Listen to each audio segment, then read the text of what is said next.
ಇಷ್ಟು ಸರಳವಾಗಿ ಅಂಕಿಅಂಶಗಳನ್ನ ಮುಂದೆ ಇಟ್ಟರೂ ಕೂಡ ಬಿ ಜೆ ಪಿಯವರಾಗಲಿ ಕುಮಾರಸ್ವಾಮಿ ಅವರಾಗಲಿ ಅಥವಾ ಕೆಲವು ಗೋಧಿ ಮೀಡಿಯಾಗಳು ಅರ್ಥ ಮಾಡ್ಕೊಳ್ತೇವೆ ಅಂತ ನಿಮ್ಗನ್ಸುತ್ತಾ? ಯಾವ ಕಾರಣಕ್ಕೂ ಅರ್ಥ ಮಾಡ್ಕೊಳ್ಳಲ್ಲ. ಅವ್ರಿಗೆ ಕರ್ನಾಟಕಕ್ಕಿಂತ, ಕರ್ನಾಟಕದ ಹಿತಕ್ಕಿಂತ ಸ್ವಂತ ಹಿತ, ಪಕ್ಷದ ಹಿತ ಮುಖ್ಯ ಆಗಿದೆ. ಕೆಲವು ಪಕ್ಷಗಳಿಗೆ, ಕೆಲವು ವ್ಯಕ್ತಿಗಳಿಗೆ ಬಕೆಟ್ ಹಿಡಿಯೋದು ಮುಖ್ಯ ಆಗಿದೆ ಕೆಲವು ಮೀಡಿಯಾಗಳಿಗೆ. ಈ ಕಾರಣಕ್ಕೆ ಅವ್ರಿಗೆ ಅರ್ಥ ಆದರೂ ಕೂಡ ತಮ್ಮ ನಿಲುವಿನಲ್ಲಿ ಪಬ್ಲಿಕ್ಕಾಗಿ ಬದಲಾವಣೆ ಮಾಡ್ಕೊಳ್ಳೋ ಚಾನ್ಸಸ್ ತುಂಬ ಕಡಿಮೆ. ಈ ವಿಷಯವಂತೂ ಅತ್ಯಂತ ಕ್ಲಿಯರ್ ಆಗಿ ಮೋದಿಯವರು ಮಾತಾಡಿದ್ದು ಮತ್ತು ಕೆಲವು ಮೀಡಿಯಾಗಳು ಮಾತಾಡಿದ್ದನ್ನು ಕಂಪ್ಲೀಟ್ ಎಕ್ಸ್ಪೋಸ್ ಮಾಡಾಗ್ತಾ ಇದೆ. ಇವತ್ತು ನಮ್ಮ ದಕ್ಷಿಣ ಭಾರತ ಏನಿದೆ, ದಕ್ಷಿಣ ಭಾರತ ಇಡೀ ಇಂಡಿಯಾದ GDPನಲ್ಲಿ 31% ಕಾಂಟ್ರಿಬ್ಯೂಷನ್ನ ಕೊಡ್ತಾ ಇದೆ. ಅದರ ಬಗ್ಗೆ ಒಂದೇ ಒಂಚೂರು ಅದ್ರ ಕೃತಜ್ಞತಾ ಭಾವ ಇದೆಯಾ? ಈ ರಾಜ್ಯಗಳಿಗೆ ನಿಜಕ್ಕೂ ಅಭಿವೃದ್ಧಿ ಆಗಲಿಕ್ಕೆ, ಮತ್ತಷ್ಟು ಅಭಿವೃದ್ಧಿ ಆಗಲಿಕ್ಕೆ ಸಹಾಯ ಮಾಡಬೇಕು ಅನ್ನೋ ಮನೋಭಾವ ಇದೆಯಾ ಅಂತ ನೋಡಿದ್ರೆ ಆ ಮನೋಭಾವ ಒಂಚೂರು ಕಾಣಿಸ್ತಾ ಇಲ್ಲ. ಈ ದಿನ .com ಪ್ರೀಮಿಯಂ ಲೇಖನಗಳನ್ನು ಪ್ರಕಟಿಸ್ತಾ ಇದೆ. ಎಕ್ಸ್ಕ್ಲೂಸಿವ್ ಅನಿಸುವ ಸಂಗತಿಗಳು ಈ ಲೇಖನಗಳಲ್ಲಿ ಸಿಗುತ್ತವೆ. ಇವುಗಳನ್ನು ಓದೋಕೆ ನೀವು ಚಂದಾದಾರರಾಗಿ. ಸ್ನೇಹಿತರೆ ನಮಸ್ಕಾರ. ನಾನಿವತ್ತು ನಿಮಗೆ ಹೇಳಕ್ಕೆ ಹೊರಟಿರ್ತಕ್ಕಂಥ ಕತೆ ಕೇಂದ್ರ ಸರ್ಕಾರದಿಂದ ಕರ್ನಾಟಕಕ್ಕೆ ನಿರಂತರವಾಗಿ ಆಗ್ತಾ ಇರ್ತಕ್ಕಂಥ ತೆರಿಗೆ ಅನ್ಯಾಯದ ಕತೆ. ಕರ್ನಾಟಕಕ್ಕೆ ಮಾತ್ರ ಅಲ್ಲ, ಇಡೀ ಸೌತ್ ಇಂಡಿಯಾಗೆ ಆಗ್ತಾ ಇರ್ತಕ್ಕಂಥ ತೆರಿಗೆ ಪಾಲಿನ ಅನ್ಯಾಯದ ಕತೆ. ಹಾಗೆ ನೋಡಿದ್ರೆ ಕರ್ನಾಟಕಕ್ಕಂತೂ ಕೇಂದ್ರ ಸರ್ಕಾರದಿಂದ ನಿರಂತರವಾಗಿ ತೆರಿಗೆ ಪಾಲಿನ ಅನ್ಯಾಯ ಎಷ್ಟು ಆಗ್ತಾ ಇದೆ ಅಂತಂದರೆ ಅದನ್ನು ಕತೆ ಅಂತ ಹೇಳೋಕ್ಕಾಗಲ್ಲ, ಕಾದಂಬರಿ ಅಂತ ಹೇಳಬೇಕಾಗ್ತದೆ. ಇವತ್ತು ಈ ಕಾದಂಬರಿ ಅಥವಾ ಕತೆ ಏನಿದೆ ಅದರ ಒಂದು ಹೊಸ ಉಪಕಥೆಯನ್ನು ನಿಮಗೆ ಹೇಳ್ತೀನಿ. ಉಪಕಥೆಯಲ್ಲಿರ್ತಕ್ಕಂಥ ಅಂಕಿಅಂಶಗಳ ಮೂಲಕ ನಮಗೆ ಅತ್ಯಂತ ಸ್ಪಷ್ಟವಾಗಿ ಕಣ್ಣಿಗೆ ರಾಚುವಂಗೆ ಅರ್ಥ ಆಗುತ್ತೆ ಕರ್ನಾಟಕಕ್ಕೆ ಮತ್ತು ಇಡೀ ಸೌತ್ ಇಂಡಿಯಾಗೆ ಕೇಂದ್ರ ಸರ್ಕಾರ ತೆರಿಗೆ ಪಾಲಿನ ವಿಷಯದಲ್ಲಿ ಎಷ್ಟು ನೇರವಾಗಿ ಮೋಸ ಮಾಡ್ತಾ ಇದೆ ಅಂತ. ನಿಮ್ಗೆ ಈಗಾಗಲೇ ಗೊತ್ತಿದೆ, ನಾವು ಕರ್ನಾಟಕಕ್ಕೆ ಕೇಂದ್ರ ಸರ್ಕಾರದಿಂದ ತೆರಿಗೆ ಪಾಲಿನಲ್ಲಿ ಆಗ್ತಾ ಇರೋ ಅನ್ಯಾಯದ ಬಗ್ಗೆ ಹಲವಾರು ವಿಡಿಯೋಗಳನ್ನ ಮಾಡಿದ್ದೀವಿ, ಚರ್ಚೆಗಳನ್ನ ಮಾಡಿದ್ದೀವಿ ಮತ್ತು ಹಲವಾರು ಜನಪರ ಸಂಘಟನೆಗಳು, DSS, ರೈತ ಸಂಘ, ಕನ್ನಡ ಪರ ಸಂಘಟನೆಗಳು, ಜಾಗೃತ ಕರ್ನಾಟಕ, ಜನಶಕ್ತಿ, ಈ ರೀತಿ ಅನೇಕ ಸಂಘಟನೆಗಳು ಸೇರಿ ಈ ವಿಷಯದಲ್ಲಿ ಒಂದು ಸಾರ್ವಜನಿಕ ಚರ್ಚೆಗಳನ್ನು ಕೂಡ ಏರ್ಪಡಿಸಿವೆ. ಮತ್ತು ಕರ್ನಾಟಕದ ಬಗ್ಗೆ ಕಳಕಳಿ ಉಳ್ಳಂಥ ಎಲ್ಲ ಕನ್ನಡಿಗರಿಗೂ ಇದು ಅರ್ಥ ಆಗಿದೆ. ಹೌದು, ಕರ್ನಾಟಕಕ್ಕೆ ಅನ್ಯಾಯ ಆಗ್ತಾ ಇರೋದು ನಿಜ ಅಂತ ಗೊತ್ತಾಗಿದೆ. ಆದರೆ BJPಯವ್ರಿಗೆ ಮತ್ತು ಈಗ BJP ಜೊತೆ ಸೇರಿರ್ತಕ್ಕಂಥ ಕುಮಾರಸ್ವಾಮಿ ಅವ್ರಿಗೆ ಮತ್ತು ಕೆಲ ಮೀಡಿಯಾಗಳಿಗೆ, ಕೆಲವು ಗೋಧಿ ಮೀಡಿಯಾಗಳಿಗೆ ಅರ್ಥ ಆಗಿಲ್ಲ ಅಂತೇನಿಲ್ಲ, ಅರ್ಥ ಆಗಿದೆ. ಆದರೆ ಅವರುಗಳು ಕರ್ನಾಟಕದ ಹಿತಕ್ಕಿಂತ ಪಕ್ಷದ ಹಿತ ಮುಖ್ಯ, ಸ್ವಂತ ಹಿತ ಮುಖ್ಯ. ಮತ್ತು ಕೆಲವು ಗೋಧಿ ಮೀಡಿಯಾಗಳು ಮೋದಿಯವರಿಗೆ ಬಕೆಟೋ ಡ್ರಮ್ನೋ ಹಿಡಿಯೋದು ಮುಖ್ಯ ಅಂತ ಅಂದ್ಕೊಂಡಿರೋದ್ರಿಂದ ಅರ್ಥ ಆದರೂ ಕೂಡ ಜನರಿಗೆ ಅವ್ರು ಹೇಳ್ತಾ ಇರ್ತಕ್ಕಂಥದ್ದು ಕೇಂದ್ರದಿಂದ ಅನ್ಯಾಯ ಆಗೇ ಇಲ್ಲ ಅನ್ನೋ ಮಾತುಗಳನ್ನ. ಆದರೆ ಈ ಹೊಸ ಉಪಕಥೆ ಏನಿದೆ, ಈ ಹೊಸ ಉಪಕಥೆಯಲ್ಲಿರ್ತಕ್ಕಂಥ ಕೇವಲ 2 ಅಂಕಿಅಂಶಗಳು ಎಂಥವ್ರಿಗೆ ಆದ್ರೂ ಅತ್ಯಂತ ಸರಳವಾಗಿ ಕರ್ನಾಟಕಕ್ಕೆ ಮತ್ತು ಸೌತ್ ಇಂಡಿಯಾಗೆ ಆಗ್ತಾ ಇರೋ ಅನ್ಯಾಯವನ್ನು ಅರ್ಥ ಮಾಡಿಸ್ತವೆ. ಇದನ್ನು ನೋಡಿ ಆದರೂ BJPಯವರು, ಕುಮಾರಸ್ವಾಮಿಯವರು ಮತ್ತು ಕೆಲ ಗೋಧಿ ಮೀಡಿಯಾಗಳು ಅರ್ಥ ಮಾಡ್ಕೊಳ್ತಾರೆ ಅಂತ ನೋಡೋಣ. ನಿಮಗೆ ಗೊತ್ತಿರಬಹುದು, ಕೇಂದ್ರ ಸರ್ಕಾರ ರಾಜ್ಯಗಳಿಗೆ ಕೊಡುವಂಥ ತೆರಿಗೆ ಪಾಲೇನಿದೆ ಅದನ್ನು ಕಂತುಗಳಲ್ಲಿ ಕೊಡುತ್ತೆ. ಇತ್ತೀಚೆಗೆ ಒಂದು ಕಂತು ರಿಲೀಸ್ ಆಯಿತು. ಒಟ್ಟು ಕೇಂದ್ರ ಸರ್ಕಾರ ಎಲ್ಲ ರಾಜ್ಯಗಳಿಗೂ ಸೇರಿ ಕೊಟ್ಟಂಥ ಹಣ ಎಷ್ಟು ಅಂತಂದರೆ 1,73,030 ಕೋಟಿ ರೂಪಾಯಿಗಳು. ಈ 1,73,030 ಕೋಟಿ ರೂಪಾಯಿಗಳನ್ನ ಏನು ಇತ್ತೀಚೆಗೆ ಬಿಡುಗಡೆ ಮಾಡ್ತು, ಅದರಲ್ಲಿ ಉತ್ತರ ಪ್ರದೇಶಕ್ಕೆ ಕೊಟ್ಟಿರ್ತಕ್ಕಂಥ ಹಣ ಎಷ್ಟು ಅಂತಂದರೆ 31,039 ಕೋಟಿ. ಇನ್ನು ಬಿಹಾರಿಗೆ ಎಷ್ಟು ಕೊಟ್ಟಿದ್ದಾರೆ ಅಂತ ನೋಡಿದ್ರೆ 17,403 ಕೋಟಿ. ಇನ್ನು ಮಧ್ಯಪ್ರದೇಶಕ್ಕೆ ಬನ್ನಿ, ಮಧ್ಯಪ್ರದೇಶಕ್ಕೆ ಎಷ್ಟು ಕೊಟ್ಟಿದ್ದಾರೆ ಅಂತ ನೋಡಿದ್ರೆ 13,582 ಕೋಟಿ. ಅದೇ ನಮ್ಮ ಕರ್ನಾಟಕದ ವಿಷಯಕ್ಕೆ ಬಂದರೆ ಕರ್ನಾಟಕಕ್ಕೆ ಕೊಟ್ಟಿರ್ತಕ್ಕಂಥ ಹಣ ಕೇವಲ 6,310 ಕೋಟಿ. ಈ ವಿಷಯ ಅನೇಕ ಬಾರಿ ಚರ್ಚೆಗೆ ಬಂದಿದೆ. ಕರ್ನಾಟಕ ಕಡಿಮೆ ಕೊಡ್ತಾ ಇದ್ದಾರೆ, ಉತ್ತರ ಪ್ರದೇಶ, ಬಿಹಾರ, ಮಧ್ಯಪ್ರದೇಶಗಳಿಗೆ ತುಂಬ ಜಾಸ್ತಿ ಕೊಡ್ತಾ ಇದ್ದಾರೆ ಅನ್ನೋ ಚರ್ಚೆ ಅನೇಕ ಬಾರಿ ಬಂದಿದೆ. ಒಟ್ಟಾರೆ ಲೆಕ್ಕ ಹಾಕಿ ನೋಡಿದಾಗ ನಮ್ಮ ರಾಜ್ಯದಿಂದ ಏನು ಕೇಂದ್ರಕ್ಕೆ ತೆರಿಗೆ ಹೋಗುತ್ತೋ ಆ ತೆರಿಗೆ 100 ರೂಪಾಯಿ ಹೋದರೆ ಅದರಲ್ಲಿ ನಮಗೆ ವಾಪಸ್ ಕೊಡ್ತಾ ಇರೋದು 15 ರೂಪಾಯಿ ಮಾತ್ರ ಮ್ಯಾಕ್ಸಿಮಮ್ಮು. ಅದೇ ಬಿಹಾರದಿಂದ 100 ರೂಪಾಯಿ ಕೇಂದ್ರಕ್ಕೆ ಕಟ್ಟಲ್ಪಟ್ಟರೆ ಬಿಹಾರಿಗೆ ವಾಪಸ್ ಕೊಡ್ತಾ ಇರೋದು ಹತ್ತತ್ರ 270 ರೂಪಾಯಿ, ಉತ್ತರ ಪ್ರದೇಶಕ್ಕೆ ವಾಪಸ್ ಕೊಡ್ತಾ ಇರೋದು ಹತ್ತತ್ರ 190-200 ರೂಪಾಯಿ. ಈ ರೀತಿಯ ಪರಿಸ್ಥಿತಿ ಇದೆ. ಆದರೆ ಕರ್ನಾಟಕಕ್ಕೆ ಮಾತ್ರ ನಮ್ಮಿಂದ ತೆರಿಗೆ ಏನು ಕಟ್ಟಿಸ್ಕೊಳ್ತಾರೋ ಒಟ್ಟು ಕಲೆಕ್ಟ್ ಆಗುತ್ತೋ ಅದು 100 ರೂಪಾಯಿ ಅಂತ ಲೆಕ್ಕಕ್ಕೆ ತೊಗೊಂಡ್ರೆ ಅದರಲ್ಲಿ ನಮಗೆ ವಾಪಸ್ ಕೊಡ್ತಾ ಇರೋದು ಕೇವಲ 15 ರೂಪಾಯಿ. ಅದು ಈ ಸಾರಿ ಹಂಚಿಕೆ ಆಗಿರುವ ಹಣದಲ್ಲೂ ಕಾಣಿಸ್ತಾ ಇದೆ. ಕರ್ನಾಟಕಕ್ಕೆ ಕೊಟ್ಟಿರ್ತಕ್ಕಂಥದ್ದು ಕೇವಲ 6,310 ಕೋಟಿ ರೂಪಾಯಿಗಳು. ನಿಮಗೆಲ್ಲ ಗೊತ್ತಿದೆ, ಇದು ಕಳೆದ ವರ್ಷ ಹೆಚ್ಚಿನ ಚರ್ಚೆಗೆ ಬಂದಾಗ, ಬಹಿರಂಗ ಚರ್ಚೆಗೆಲ್ಲ ಬಂದಾಗ ಮಾನ್ಯ ಮೋದಿಯವರು ಏನು ಹೇಳಿದ್ರು ಪಾರ್ಲಿಮೆಂಟ್ ಒಳಗಡೆ, ಕರ್ನಾಟಕದವರು ತಮ್ಮ ರಾಜ್ಯದಲ್ಲಿ ಕಲೆಕ್ಟ್ ಆಗುವ ಅಷ್ಟು ತೆರಿಗೆನ ತಮಗೆ ಮಾತ್ರ ಕೊಟ್ಬಿಡಿ ಅಂತ ಕೇಳ್ತಾ ಇದ್ದಾರೆ. ಇದು ಹೆಂಗೆ ಸಾಧ್ಯ ಅಂತ ಇಡೀ ವಿಷಯವನ್ನೇ ಟ್ವಿಸ್ಟ್ ಮಾಡಿದ್ರು. ಆದರೆ ಕರ್ನಾಟಕದವ್ರು ಕೇಳಿದ್ದೇನು, ನಮ್ಮ ರಾಜ್ಯದಲ್ಲಿ ಕಲೆಕ್ಟ್ ಆಗುವ ತೆರಿಗೆ ಕಂಪ್ಲೀಟಾಗಿ ನಮಗೆ ಕೊಡಿ ಅಂತ ಕರ್ನಾಟಕದವ್ರು ಕೇಳಿರಲಿಲ್ಲ. ಕರ್ನಾಟಕದವ್ರು ಕೇಳಿದ್ದು, ನಮ್ಮ ಹತ್ರ 100 ರೂಪಾಯಿ ತೊಗೊಂಡ್ರೆ 15 ರೂಪಾಯಿ ಮಾತ್ರ ವಾಪಸ್ ಕೊಡ್ತಾ ಇದ್ದೀರಾ, ಅಟ್ಲೀಸ್ಟ್ ಒಂದು 25 ರೂಪಾಯಿ ಕೊಡಿ. ಮತ್ತು ಕರ್ನಾಟಕದವ್ರು ಮತ್ತೆ ಇನ್ನೂ ಒಂದು ಮಾತು ಹೇಳಿದ್ರು, ಬೇರೆ ಹಿಂದುಳಿದ ರಾಜ್ಯಗಳಿಗೆ ಏನು ಹೆಚ್ಚಿನ ಹಣ ಕೊಡ್ತಾ ಇದ್ದೀರೋ ಅದನ್ನ ಕೊಡಬೇಡಿ ಅಂತ ನಾವೇನು ಹೇಳ್ತಾ ಇಲ್ಲ, ಆದರೆ ನಮಗೆ ಒಂದು ಸ್ವಲ್ಪ ಜಾಸ್ತಿ ಕೊಡಿ.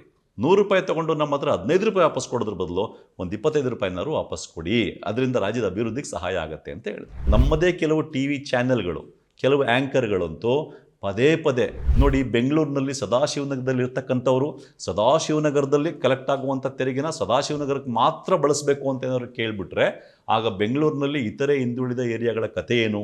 ಈ ರೀತಿ ಎಲ್ಲ ಮಾತಾಡೋದ್ರ ಮೂಲಕ ಏನನ್ನ ಹೇಳಕ್ಕೆ ಟ್ರೈ ಮಾಡಿದ್ರು ಅಂತಂದರೆ, 2 ವಿಷಯವನ್ನು ಹೇಳಕ್ಕೆ ಟ್ರೈ ಮಾಡಿದ್ರು ಅವರು. ಅದ್ರ ಮೂಲಕ ಜನರನ್ನು ಮಿಸ್ಗೈಡ್ ಮಾಡುವಂಥ ಪ್ರಯತ್ನ ಮಾಡಿದ್ರು. ಒಂದು ವಿಷಯ ಏನು ಹೇಳಕ್ಕೋದ್ರು, ಕರ್ನಾಟಕದವರು ತಮ್ಮಲ್ಲಿ ಕಲೆಕ್ಟ್ ಆಗುವ ತೆರಿಗೆನ ಕಂಪ್ಲೀಟ್ ನಮಗೆ ಕೊಟ್ಬಿಡಿ ಅಂತ ಕೇಳ್ತಾ ಇದ್ದಾರೇನೋ ಅನ್ನೋ ಭಾವವನ್ನು ಜನರಲ್ಲಿ ಮೂಡಿಸೋಕ್ಕೆ ಪ್ರಯತ್ನ ಪಟ್ಟರು. ಎರಡನೇದು ಅವರು ಸಮರ್ಥನೆ ಕೊಟ್ಟಿದ್ದೇನು ಅಂತಂದರೆ, ಕರ್ನಾಟಕ ಮುಂದುವರೆದಿರೋ ರಾಜ್ಯ, ಅದೇ ಬಿಹಾರ, ಉತ್ತರ ಪ್ರದೇಶ, ಮಧ್ಯಪ್ರದೇಶ ಎಲ್ಲ ಹಿಂದುಳಿದಿರೋ ರಾಜ್ಯಗಳು. ಹಿಂದುಳಿದಿರೋ ರಾಜ್ಯಗಳಿಗೆ ಸಹಜವಾಗಿ ಜಾಸ್ತಿ ಕೊಡಲೇಬೇಕಲ್ವಾ. ಕರ್ನಾಟಕ ಮುಂದುವರೆದಿರೋ ರಾಜ್ಯ ಆಗಿದ್ದರಿಂದ ಕಡಿಮೆ ಸಿಗ್ತಾ ಇದೆ, ಸರಿ ಇದೆ, ಕಡಿಮೆ ಸಿಗ್ತಾ ಇರೋದು ಕರ್ನಾಟಕ ಮುಂದುವರೆದಿರೋದ್ರಿಂದ ಅನ್ನೋ ವಾದವನ್ನು ಮುಖ್ಯವಾಗಿ ಮುನ್ನೆಲೆಗೆ ತಂದರು. ಈ ರೀತಿ ತರೋದ್ರ ಮೂಲಕ ಕರ್ನಾಟಕಕ್ಕೆ ಆ್ಯಕ್ಚುಲಿ ಏನು ಅನ್ಯಾಯ ಆಗ್ತಾನೇ ಇಲ್ಲ ಅನ್ನೋ ರೀತಿ ಮಾತಾಡಲಿಕ್ಕೆ ಮೋದಿಯವರಿಂದ ಹಿಡಿದು ಅವರ BJPಯವರು ಮತ್ತು ಕೆಲ ಗೋಧಿ ಮೀಡಿಯಾಗಳು ಈ ಕೆಲಸವನ್ನು ಮಾಡಿದ್ವು. ಆದರೆ ಈಗ ತಾನೇ ನಾನು ಹೇಳಿದೆ, ಉತ್ತರ ಪ್ರದೇಶಕ್ಕೆ ಎಷ್ಟು ಕೊಟ್ಟಿದ್ದಾರೆ, ಮಧ್ಯಪ್ರದೇಶಕ್ಕೆ ಎಷ್ಟು ಕೊಟ್ಟಿದ್ದಾರೆ, ಬಿಹಾರಿಗೆ ಎಷ್ಟು ಕೊಟ್ಟಿದ್ದಾರೆ, ಕರ್ನಾಟಕಕ್ಕೆ ಎಷ್ಟು ಕೊಟ್ಟಿದ್ದಾರೆ ಅಂತ. ಹೌದು, ಉತ್ತರ ಪ್ರದೇಶ ಹಿಂದುಳಿದಿರೋ ರಾಜ್ಯ, ಜಾಸ್ತಿ ಕೊಟ್ಟಿದ್ದಾರೆ. ಬಿಹಾರ ಹಿಂದುಳಿದಿರೋ ರಾಜ್ಯ, ಜಾಸ್ತಿ ಕೊಟ್ಟಿದ್ದಾರೆ. ಮಧ್ಯಪ್ರದೇಶ ಹಿಂದುಳಿದಿರೋ ರಾಜ್ಯ, ಜಾಸ್ತಿ ಕೊಟ್ಟಿದ್ದಾರೆ. ಕರ್ನಾಟಕ ಮುಂದುವರೆದಿದೆ, ಅದಕ್ಕೋಸ್ಕರ ಕಡಿಮೆ ಕೊಟ್ಟಿದ್ದಾರೆ ಅಂತ ಅಂದ್ಕೊಳ್ಳೋದಾದರೆ, ಈ 1,73,030 ಕೋಟಿ ರೂಪಾಯಿಗಳಲ್ಲಿ ಮಹಾರಾಷ್ಟ್ರಕ್ಕೆ ಎಷ್ಟು ಕೊಟ್ಟಿದ್ದಾರೆ ನೋಡಿ. ಮಹಾರಾಷ್ಟ್ರಕ್ಕೆ ಈ ಬಾರಿ ತೆರಿಗೆ ಹಂಚಿಕೆಯಲ್ಲಿ ಕೊಟ್ಟಿರ್ತಕ್ಕಂಥ ಹಣ 10,930 ಕೋಟಿ. ಈಗ ಕರ್ನಾಟಕ ಮುಂದುವರೆದಿದೆ, ಅದಕ್ಕೋಸ್ಕರ ಕಡಿಮೆ ಕೊಡ್ತಾ ಇದ್ದಾರೆ. ಅದೇ ಬಿಹಾರ, ಉತ್ತರ ಪ್ರದೇಶ ಹಿಂದುಳಿದಿವೆ, ಅದಕ್ಕೋಸ್ಕರ ಜಾಸ್ತಿ ಕೊಡ್ತಾ ಇದ್ದಾರೆ ಅನ್ನೋ ವಾದವನ್ನು ಇವರು ಮಾತಾಡ್ತಾ ಇದ್ದಾರಲ್ಲ, ಇದೇ ವಾದವನ್ನೇ ಸರಿ ಅಂತ ತಗೊಳ್ಳೋದಾದರೆ, ಮಹಾರಾಷ್ಟ್ರ ಕರ್ನಾಟಕಕ್ಕಿಂತ ಮುಂದುವರೆದಿದೆ. ಈ ಕರ್ನಾಟಕದ ಒಟ್ಟು GSDP, gross state domestic product, ಆಂತರಿಕ, ಈ ರಾಜ್ಯದ ಒಟ್ಟು ಆಂತರಿಕ ಉತ್ಪನ್ನ ಎಷ್ಟಿದೆ ಅಂತಂದರೆ 28 ಲಕ್ಷ ಕೋಟಿ ಅಷ್ಟಿದೆ ಹತ್ತತ್ರ. ಅದೇ ಮಹಾರಾಷ್ಟ್ರದ್ದು 42 ಲಕ್ಷ ಕೋಟಿ ಅಷ್ಟಿದೆ. ಇನ್ನು ತೆರಿಗೆ ಕಲೆಕ್ಷನಲ್ಲೂ ತೊಗೊಂಡ್ರೆ ಇಡೀ ದೇಶದಲ್ಲಿ ಅತ್ಯಂತ ಹೆಚ್ಚು ತೆರಿಗೆ ಕಲೆಕ್ಟ್ ಆಗೋದು ಮಹಾರಾಷ್ಟ್ರದಲ್ಲಿ, ಅದು ಬಿಟ್ಟರೆ ನೆಕ್ಸ್ಟ್ ಕರ್ನಾಟಕ. ಒಟ್ಟಾರೆಯಾಗಿ ನೋಡಿದಾಗ ನೀವು GDP ಲೆಕ್ಕದಲ್ಲಿ ತೊಗೊಂಡು ನೋಡಿದ್ರೂ ಕೂಡ ಕರ್ನಾಟಕಕ್ಕಿಂತ ಮಹಾರಾಷ್ಟ್ರ ಮುಂದುವರೆದಿದೆ. ಕರ್ನಾಟಕ ಮುಂದುವರೆದಿದೆ, ಅದಕ್ಕೆ ಕಡಿಮೆ ಕೊಟ್ಟಿದ್ದಾರೆ. ಬಿಹಾರ ಹಿಂದುಳಿದಿದೆ, ಅದಕ್ಕೆ ಜಾಸ್ತಿ ಕೊಟ್ಟಿದ್ದಾರೆ ಅನ್ನೋದಾದರೆ, ಇದೇ ವಾದವನ್ನು ಇಟ್ಕೊಂಡು ನೋಡೋದಾದರೆ ಮಹಾರಾಷ್ಟ್ರಕ್ಕೆ ಕರ್ನಾಟಕಕ್ಕಿಂತ ಕಡಿಮೆ ಕೊಡಬೇಕಾಗಿತ್ತಲ್ವಾ.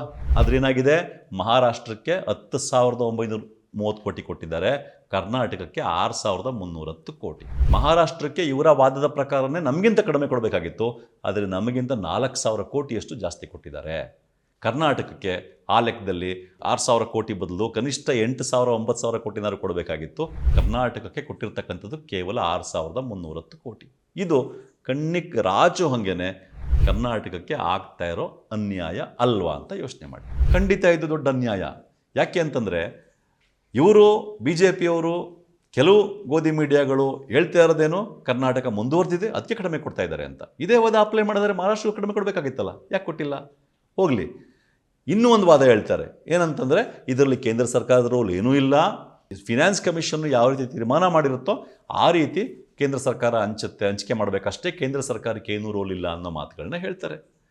ಆದರೆ ಫಿನಾನ್ಸ್ ಕಮಿಷನ್ನು ಯಾವುದೇ ಒಂದು ರಾಜ್ಯಗಳಿಗೆ ತೆರಿಗೆ ಹಂಚಿಕೆ ಮಾಡಬೇಕು ಅಂದಾಗ ಟರ್ಮ್ಸ್ ಆಫ್ ರೆಫರೆನ್ಸ್ ಏನಿರುತ್ತೆ ಅದನ್ನು ಡಿಸೈಡ್ ಮಾಡೋದೇ ಕ್ಯಾಬಿನೆಟ್ಟು. ಅಲ್ಲೂ ಆಗಿಲ್ಲ ಅಂತ ಅಂದ್ಕೊಳ್ಳೋಣ. ಕರ್ನಾಟಕದಿಂದ ಅತ್ಯಂತ ಹೆಚ್ಚು ತೆರಿಗೆ ಕಟ್ಟಿಸ್ಕೊಂಡು ಕರ್ನಾಟಕಕ್ಕೆ ಅತಿ ಕಡಿಮೆ ಕೊಡಲಾಗ್ತಾಯಿದೆ ಅಂತ ಮೇಲ್ನೋಟಿಗೆ ಕಾಣಿಸ್ತಾ ಇದೆ. ಹೀಗಿದ್ದಾಗ ಕನಿಷ್ಠ ಕೇಂದ್ರ ಸರ್ಕಾರ ಬೇರೆ ಪ್ರಾಜೆಕ್ಟ್ಗಳಲ್ಲಿ ಕೇಂದ್ರದ ಪುರಸ್ಕೃತ ಯೋಜನೆಗಳಿಗೆ ಹೆಚ್ಚಿನ ಹಣ ಕೊಟ್ಟಿದ್ದನ್ನ ಬ್ಯಾಲೆನ್ಸ್ ಮಾಡ್ಬೋದಲ್ವಾ. ಆದರೆ ಆ ವಿಷಯದಲ್ಲೂ ಕೂಡ ಕೇಂದ್ರ ಸರ್ಕಾರ ನಮಗೆ ಅತ್ಯಂತ ಕಡಿಮೆ ಹಣವನ್ನು ಕೊಡ್ತಾ ಇದೆ. ಒಟ್ಟಾರೆಯಾಗಿ ಇಲ್ಲಿ ಅತ್ಯಂತ ಸರಳವಾಗಿ ಅರ್ಥ ಆಗ್ತಾ ಇರೋದು, ಕರ್ನಾಟಕಕ್ಕೆ ಅತ್ಯಂತ ದೊಡ್ಡ ಅನ್ಯಾಯ ಆಗ್ತಾ ಇದೆ ಅನ್ನೋದು. ಇನ್ನು ಇಡೀ ಸೌತ್ ಇಂಡಿಯಾ ವಿಷಯಕ್ಕೆ ಬರೋಣ. ನೋಡಿ, 1,73,030 ಕೋಟಿ ರೂಪಾಯಿ ಒಟ್ಟಾರೆಯಾಗಿ ಎಲ್ಲ ರಾಜ್ಯಗಳಿಗೂ ಹಂಚಿರೋದು. ಅದರಲ್ಲಿ ಉತ್ತರ ಪ್ರದೇಶಕ್ಕೆ ಕೊಟ್ಟಿರ್ತಕ್ಕಂಥದ್ದು 31,039 ಕೋಟಿ. 1,73,030 ಕೋಟಿನಲ್ಲಿ 31,039 ಕೋಟಿ ಅಂದರೆ ಎಷ್ಟಾಯಿತು? 17.9% ಆಯಿತು. ಒಟ್ಟು ಹಂಚಿಕೆಯಾದ ಹಣದಲ್ಲಿ ಉತ್ತರ ಪ್ರದೇಶಕ್ಕೆ ಕೊಟ್ಟಿರ್ತಕ್ಕಂಥದ್ದು 17.9%. ಇನ್ನೂ ಸ್ಪೆಸಿಫಿಕ್ ಆಗಿ ಹೇಳೋದಾದರೆ ಹತ್ತತ್ರ 17.98%. ಆದರೆ ನಮ್ಮ ಸೌತ್ ಇಂಡಿಯಾದ ರಾಜ್ಯಗಳಿಗೆ ಎಷ್ಟು ಕೊಟ್ಟಿದ್ದಾರೆ ನೋಡಿ. ಕರ್ನಾಟಕಕ್ಕೆ ಕೊಟ್ಟಿರ್ತಕ್ಕಂಥದ್ದು 6,310 ಕೋಟಿ. ಇನ್ನು ಆಂಧ್ರ ಪ್ರದೇಶಕ್ಕೆ 7,002 ಕೋಟಿ ರೂಪಾಯಿಗಳು, ತಮಿಳುನಾಡಿಗೆ 7,057 ಕೋಟಿ ರೂಪಾಯಿಗಳು. ಅದೇ ರೀತಿ ತೆಲಂಗಾಣಗೆ 3,637 ಕೋಟಿ, ಕೇರಳಗೆ 3,330 ಕೋಟಿ. ಒಟ್ಟು 5 ರಾಜ್ಯಗಳಿಗೆ ಕೊಟ್ಟಿರ್ತಕ್ಕಂಥ ಹಣ ಎಷ್ಟು ಗೊತ್ತಾ? 27,366 ಕೋಟಿ ರೂಪಾಯಿಗಳು.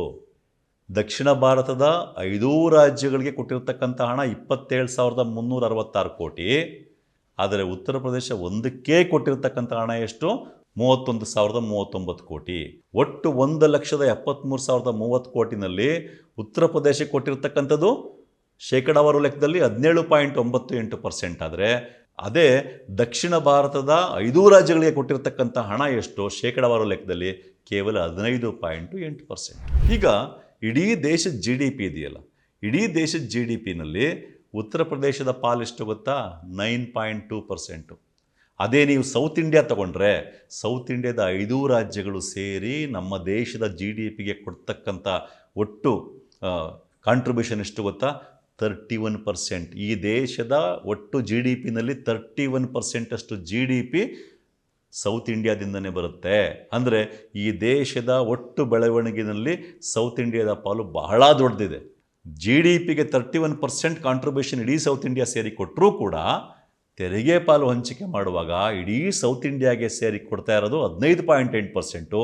ಉತ್ತರ ಪ್ರದೇಶ ಒಂದೇ ರಾಜ್ಯಕ್ಕೆ ಕೊಡ್ತಾ ಇರೋದು 17.98%. ಮೋದಿಯವರು ಪದೇ ಪದೇ ಹೇಳ್ತಾ ಇರ್ತಾರೆ, ಇಂಡಿಯಾ 5ನೇ ದೊಡ್ಡ ಎಕಾನಮಿ ಆಯಿತು. ನಾನು 2ನೇ ಸರಿ ಪ್ರೈಮ್ ಮಿನಿಸ್ಟರ್ ಆಗಿದ್ದಾಗ, 3ನೇ ಸರಿ ಆದಾಗ ಅದು 3ನೇ ದೊಡ್ಡ ಎಕಾನಮಿ ಆಗುತ್ತೆ. ಯಾವ ಲೆಕ್ಕದಲ್ಲಿ? GDP ಲೆಕ್ಕದಲ್ಲಿ. ಮತ್ತು ನಾನು ಇಂಡಿಯಾನ $5 ಟ್ರಿಲಿಯನ್ ಎಕಾನಮಿ ಮಾಡ್ತೀನಿ ಅಂತ ಹೇಳ್ತಾ ಇರ್ತಾರೆ, ಅದು GDP ಲೆಕ್ಕದಲ್ಲಿ. ಅಂಥ ಒಂದು GDPಗೆ ಸೌತ್ ಇಂಡಿಯಾ ಕಾಂಟ್ರಿಬ್ಯೂಷನ್ ಎಷ್ಟು? 31%. ಉತ್ತರ ಪ್ರದೇಶ ಕಾಂಟ್ರಿಬ್ಯೂಷನ್ ಎಷ್ಟು? ಕೇವಲ 9.2%. ಆದರೆ ಉತ್ತರ ಪ್ರದೇಶಕ್ಕೆ ಕೊಡ್ತಾ ಇರೋದೆಷ್ಟು? 31,039 ಕೋಟಿ. ಇಡೀ ಸೌತ್ ಇಂಡಿಯಾಗೆ ಸೇರಿಕೊಡ್ತಾ ಇರೋದೆಷ್ಟು? 27,366 ಕೋಟಿ. ಹೀಗೆ ಉತ್ತರ ಪ್ರದೇಶಕ್ಕೆ ಇಷ್ಟೊಂದು ಕೊಡ್ತಾ ಇದ್ರು ಕೂಡ ಇವತ್ತು ಕೂಡ ನೀವು ನೋಡಿದ್ದೀರಾ, ಉತ್ತರದ ರಾಜ್ಯಗಳಿಂದ ದಕ್ಷಿಣದ ರಾಜ್ಯಗಳಿಗೆ ಕೆಲಸ ಹುಡ್ಕೊಂಡ್ಬರ್ತಾರೆ, ಎಜುಕೇಷನ್ಗೋಸ್ಕರ ಬರ್ತಾರೆ. ಅಂದರೆ ದಕ್ಷಿಣದ ರಾಜ್ಯಗಳು ಮುಂದುವರೆದಿವೆ, ಅವುಗಳ ಜನಸಂಖ್ಯೆಯನ್ನು ಕಂಟ್ರೋಲ್ ಮಾಡ್ಕೊಂಡಿವೆ, ಅದರ ಮೂಲಕ ಇಡೀ ದೇಶದ ಅಭಿವೃದ್ಧಿ ದೊಡ್ಡ ಕೊಡುಗೆ ಕೊಟ್ಟಿವೆ. ಆದರೆ ಇವರು ತೆರಿಗೆ ಪಾಲಿನಲ್ಲಿ ಈ ರೀತಿ ಕಡಿಮೆ ಮಾಡ್ತಾ ಬಂದರೆ ದಕ್ಷಿಣದ ರಾಜ್ಯಗಳ ಅಭಿವೃದ್ಧಿಯ ಕತೆ ಏನಾಗುತ್ತೆ? ಇದರಿಂದಾಗಿ ದಕ್ಷಿಣದ ರಾಜ್ಯಗಳ ಅಭಿವೃದ್ಧಿಗೆ ಏನಾದ್ರು ತೊಂದರೆ ಆದರೆ, ತೊಂದರೆ ಆಗೋದು ಯಾರಿಗೆ? ನಮಗೆ, ನಿಮಗೆ, ಜನಸಾಮಾನ್ಯರಿಗೆ ಮತ್ತು ಇಡೀ ದೇಶದ ಅಭಿವೃದ್ಧಿ ಕೂಡ ತೊಂದರೆ ಆಗುತ್ತೆ. ಈ ಅಂಕಿಅಂಶ ನೋಡಿದಾಗ ಅತ್ಯಂತ ಸ್ಪಷ್ಟವಾಗಿ, ಸರಳವಾಗಿ ಯಾರಿಗೆ ಆದರೂ ಅರ್ಥ ಆಗಲ್ವ ಹೇಳಿ? ಕರ್ನಾಟಕಕ್ಕೂ ನೇರ ಮೋಸ, ಇಡೀ ಸೌತ್ ಇಂಡಿಯಾಗೂ ನೇರ ಮೋಸ.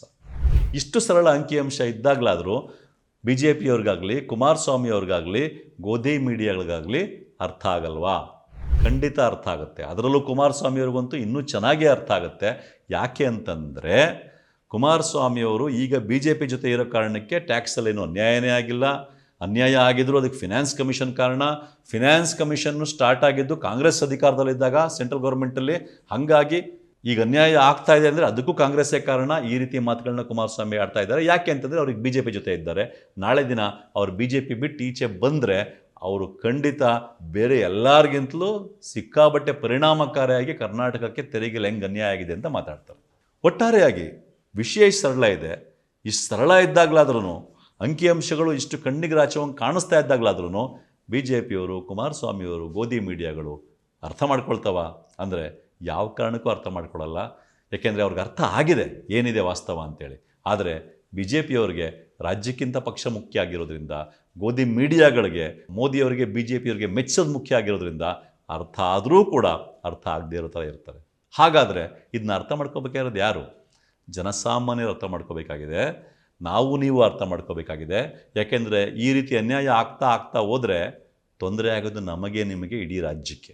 ಆ ಕಾರಣಕ್ಕೆ ನಾವು ಹೆಚ್ಚು ನಮ್ಮಂಥ ಜನಸಾಮಾನ್ಯರು ಆಗ್ತಾ ಇರೋ ಅನ್ಯಾಯ ಅರ್ಥ ಮಾಡಿಕೊಂಡು ಇದರ ವಿರುದ್ಧ ಅಗತ್ಯ ಬಿದ್ದಾಗಲೆಲ್ಲ ದನಿ ಎತ್ತುತ್ತಾ ಇದ್ದರೆ ಮಾತ್ರನೇ, ಮತ್ತು ಚುನಾವಣೆಗಳಲ್ಲಿ ಇದನ್ನು ಗಮನದಲ್ಲಿಟ್ಕೊಂಡು ನಾವು ಚುನಾವಣೆಯಲ್ಲಿ ಭಾಗವಹಿಸಿದರೆ ಮಾತ್ರನೇ, ರಾಜಕಾರಣದಲ್ಲಿ ಭಾಗವಹಿಸಿದರೆ ಮಾತ್ರನೇ ಒಂದು ಮಟ್ಟಕ್ಕಾದರೂ ಸಮಸ್ಯೆನ ಪರಿಹರಿಸಲು ಮತ್ತು ಕೇಂದ್ರ ಸರ್ಕಾರವನ್ನು ಬಗ್ಗಿಸೋದಕ್ಕೆ ಸಾಧ್ಯ. ಅದರ ಮೂಲಕ ರಾಜ್ಯಕ್ಕೆ ಮತ್ತು ಇಡೀ ಸೌತ್ ಇಂಡಿಯಾಗೆ ಆಗ್ತಿರೋ ಅನ್ಯಾಯನ ಒಂದು ಮಟ್ಟಕ್ಕಾದರೂ ತಡಿಲಿಕ್ಕೆ ಸಾಧ್ಯ. ನಮಸ್ಕಾರ.